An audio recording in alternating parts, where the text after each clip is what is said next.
স্বামী আপনাকে আগলে রাখে, তারপরও যদি শুনেন তার অন্য কোথাও ভালো লাগা আছে, তখন আপনার স্বামী আপনাকে প্রাধান্য দেয়, অসুস্থ হলে অস্থির হয়ে যায়, কি লাগবে না লাগবে সব খেয়াল রাখে, সন্তান সংসার সব দায়িত্ব কাঁধে নেয়, সময় দেয়, ঘুরতে নিয়ে যায় যত্ন করে। এত কিছুর পর যদি জানতে পারেন তার অন্য কারো প্রতি ভালো লাগা আছে, তখন কি করবেন? সংসার ছেড়ে দিবেন? আমি থাকবো না বলে বের হয়ে যাবেন? আমি জানি না আপনি কি করবেন, তবে আমি বলি, আমি এই সংসারই করব। থামুন, আগে পুরোটা শুনুন, তারপর রাগ করবেন। পৃথিবীতে কোনো মানুষ পরিপূর্ণ না, সবার ভিতরেই ভালো খারাপ দুইটা দিক থাকে। কেউ 100% সুখী না, কেউ 100% ক্লিয়ার না, কেউ ভুলের ঊর্ধ্বে না। ভুল সবারই আছে, কারো কম কারো বেশি। যদি আমাদের চিন্তাটা একটু পজিটিভ করি, তাহলে এই কঠিন সত্যটাও মেনে সংসার করা যায়। হ্যাঁ, কমিটমেন্ট দুইজনকেই রাখতে হবে, এটা সত্যি। কিন্তু তারপরও যদি কোনো পুরুষ সংসারের সব দায়িত্ব ঠিক রাখে এবং তার মনে অন্য কোথাও ভালো লাগা থাকে, এটা কি সংসার ভাঙার মতো কারণ? আপনি যদি ঝগড়া করেন, অশান্তি করেন, তাকে ফিরিয়ে আনতে পারবেন? বরং সে বেঁচেই যাবে, কারণ চেঁচিয়ে মন ফেরানো যায় না। যা গোপনে ছিল সেটা প্রকাশ্যে চলে আসবে। যেটা করতে ভয় পেত সেই ভয়টাও কেটে যাবে। ঝগড়া কিংবা ছেড়ে আসা কোনোটাই সমাধান না। সমাধান হলো বুদ্ধি, সমাধান হলো ধৈর্য। আমার মা বলতেন, একটা ছেলে জেদ করে বাড়ি থেকে বের হলে দুনিয়া জয় করতে পারে, কিন্তু একটা মেয়ে জেদ করে বাড়ি থেকে বের হলে ভালো রাস্তা তার জন্য কঠিন। দুনিয়াটা নারীর জন্য কঠিন জায়গা। পুরুষের গলার স্বর ভারী, নারীর নমনীয়। পুরুষের অনুভূতির থেকে নারীদের অনুভূতি কোমল। এভাবেই সৃষ্টি। দাদিকে দেখেছি দাদার প্লেটে ভাত বেড়ে দিয়ে পাশে বসে হাত পাখা দিয়ে বাতাস করতেন। আম্মাকে দেখেছি আব্বা অফিস থেকে বাসায় ফিরলে আব্বার জুতা খুলে দিতেন।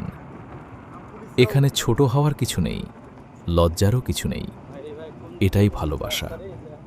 আজকাল আমি নারী, আমি সব পারি বলতে গিয়ে আমরা এই ছোট ছোট ভাবা সুখটা ভিতরে।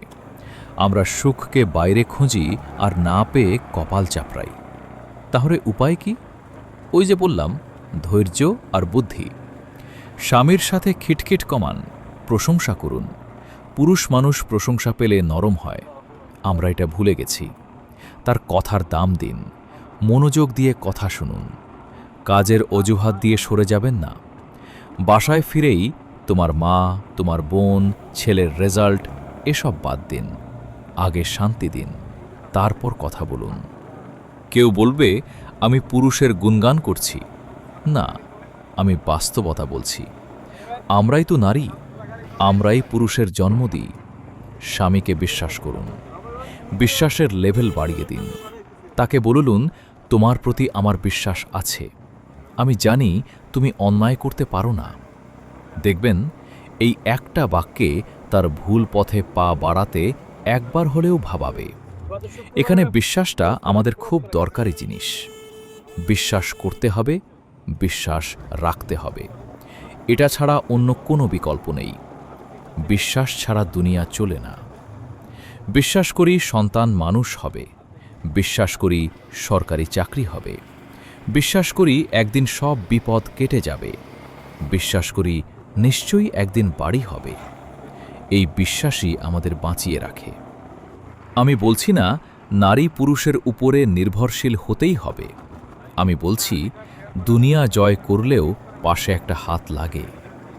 একা একটা নারীর পথ চলা সহজ না। সঙ্গী ছাড়া হাজারটা সমস্যা এসে দাঁড়ায়। ছোট একটা ফাটলের জন্য বিশাল বাড়িটা ভেঙে দেয়া সমাধান নয়, বরং ফাটলটা নিজের যত্ন দিয়ে, ভালোবাসা দিয়ে জোড়া লাগানো যায়। তাতে দেখবেন ঘরটা টিকে যাবে। আর আপনি, সংসার টেকানোই আসল যুদ্ধ। আর সেই যুদ্ধে অস্ত্র হলো বুদ্ধি, ধৈর্য আর ভালোবাসা।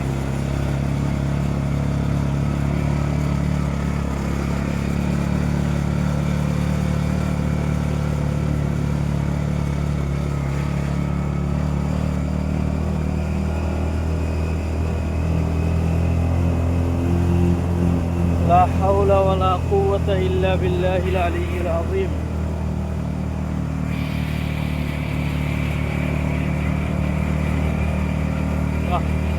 দোকানটা একইভাবে বাধা সাধা করবেন নাকি?